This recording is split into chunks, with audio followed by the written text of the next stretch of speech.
Welcome to this week's market drama. We'll begin with the S&P 500, which was up 1.9% for the week. It is now up 9.5% for the year, and in fact is now less than 1% from its record highs. The third consecutive week where we've seen gains for the S&P. Nasdaq was up as well, 1.1% for the week. It is now up 8.9% for the year.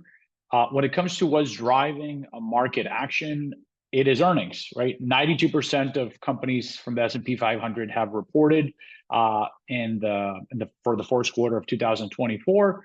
The blended year-over-year growth for those companies when it comes to earnings is 5.4%.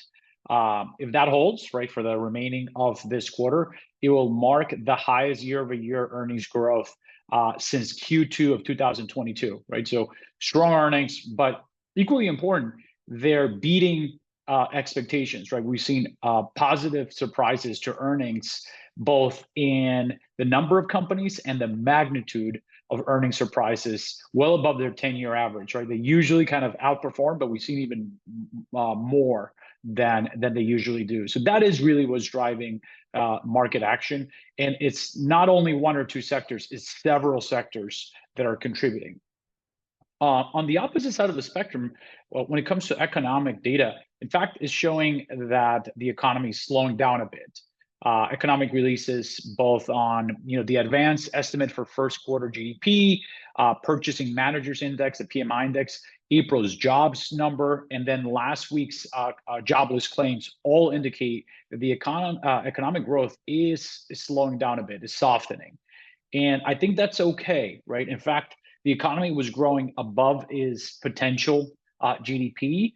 So some slowdown below that potential, as long as it doesn't turn into a recession, will help bring that inflation down, which is really what the Fed is focused on before they are able to lower interest rates.